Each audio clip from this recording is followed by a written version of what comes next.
Good morning, all of you. Today I taught you law of insurance, semester 4th, 9th semester, law of insurance. I have defined in my previous lecture, unit 1, definition, nature and history of insurance. Already I have decided, I have clarified these things in brief. Contract of insurance law, contract and law of torts, future of insurance in globalized economy. I have also defined it.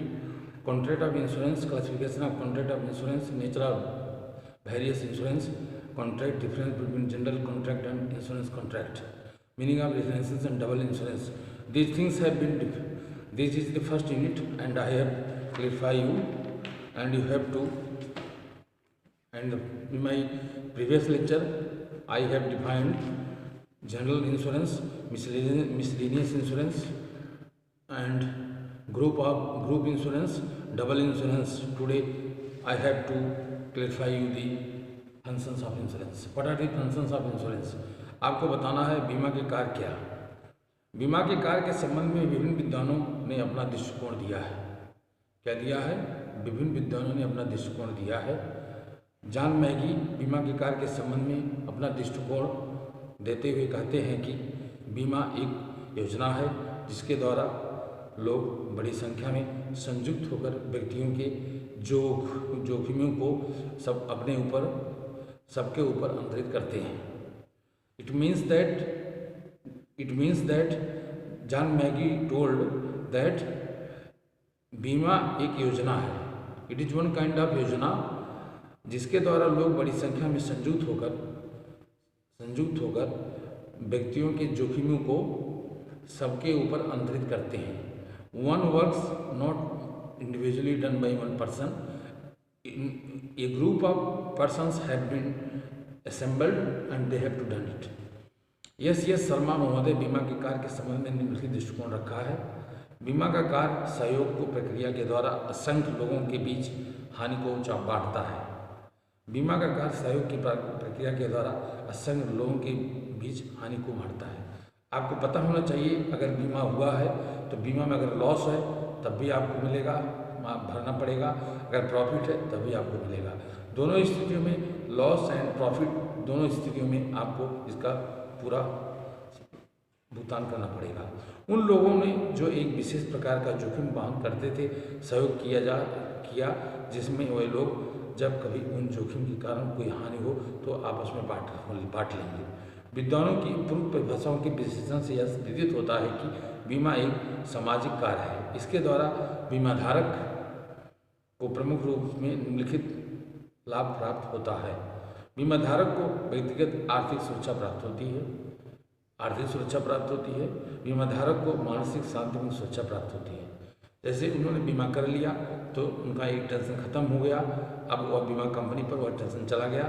जो भी हानि या लाभ होगी, जो भी loss profit होगी, वह सब भरपाई बीमा कंपनी करेगी। बीमाधारक को व्यापार करने में सहायता मिलती है। I think that the functions of insurance which I have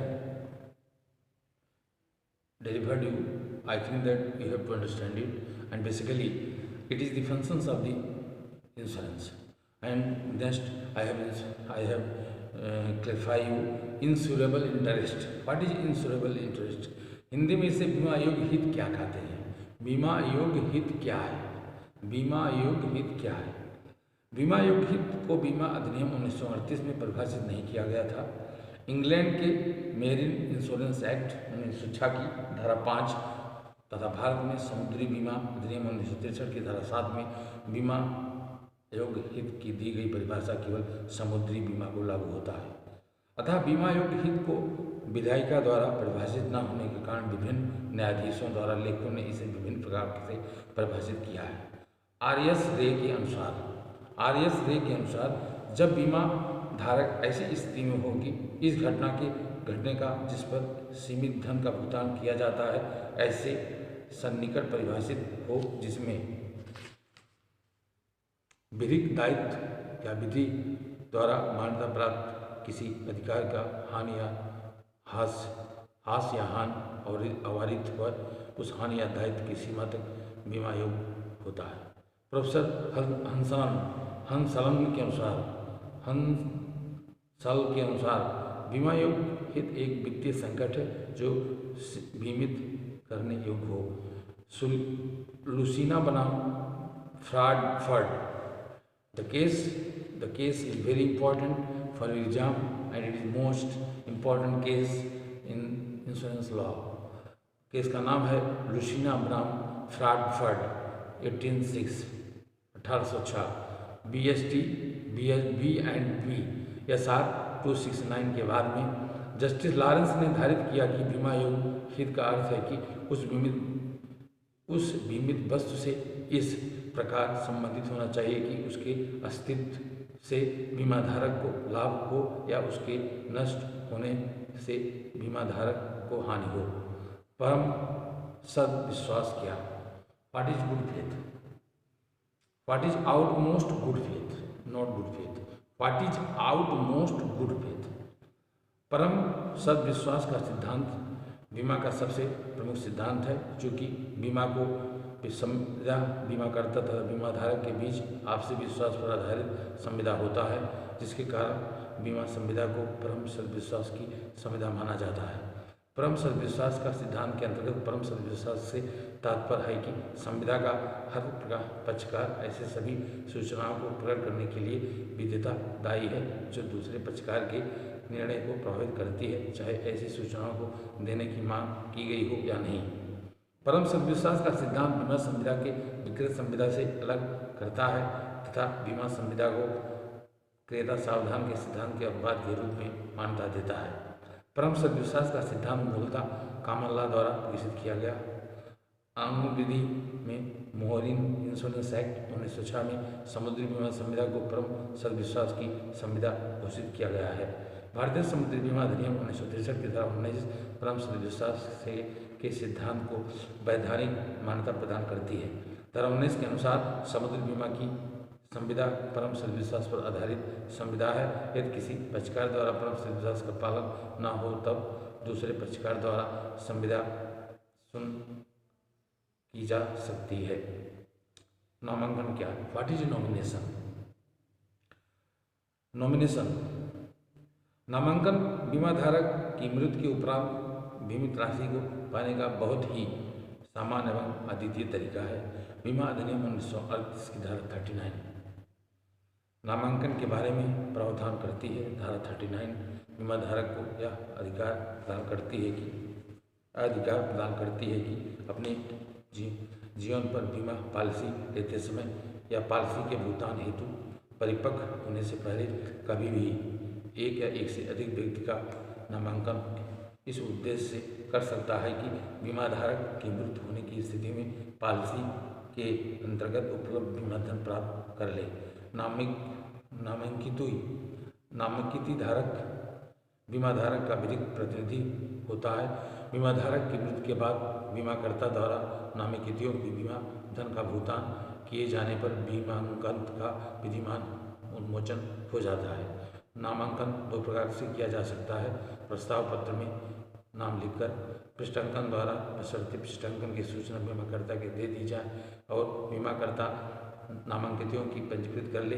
बीमाधारक को यह अधिकार प्राप्त रहता है कि कभी भी पूर्ववर्ती नामांकन को रद्द कर दे या परिवर्तित कर दे।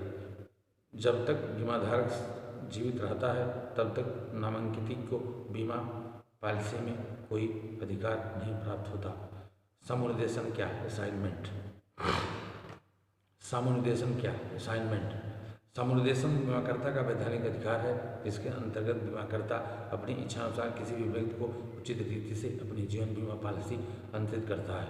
जो व्यक्ति पॉलिसी में निहित अपने हित स्वतः और अधिकारों को अंतरित करता है उसे समुर्देशक और जिसके पक्ष में पॉलिसी में निहित स्वत्व और अधिकारों को अंतरित किया जाता है उसे समुर्देशिती तथा ऐसे संव्यवहार को समुर्देशन कहते हैं। बीमा अधिनियम 1938 की धारा 38 द्वारा जीवन बीमा पॉलिसी के सभी समुर्देशन अधिनियमित किए जाते हैं। धारा 38 समुर्देशन के लिए निम्नलिखित नियम उल्लंघित करती है। समुर्देशक वयस्क और समुदाय और संविधीय सक्षमता को युक्त होना चाहिए।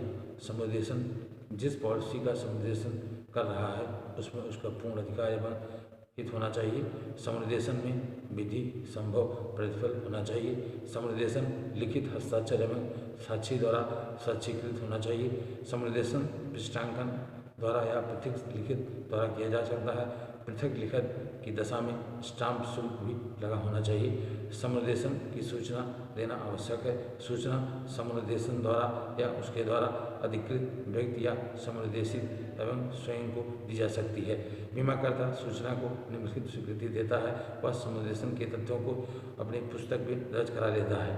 समुदेशन की तिथि के पॉलिसी के अंतर्गत सभी अधिकार और दायित्व समुदेशिकी में निहित की जाती है। समुदेशक निष्पादित समुदेशन को न तो रद्द कर सकता है और न परिवर्तित कर सकता है।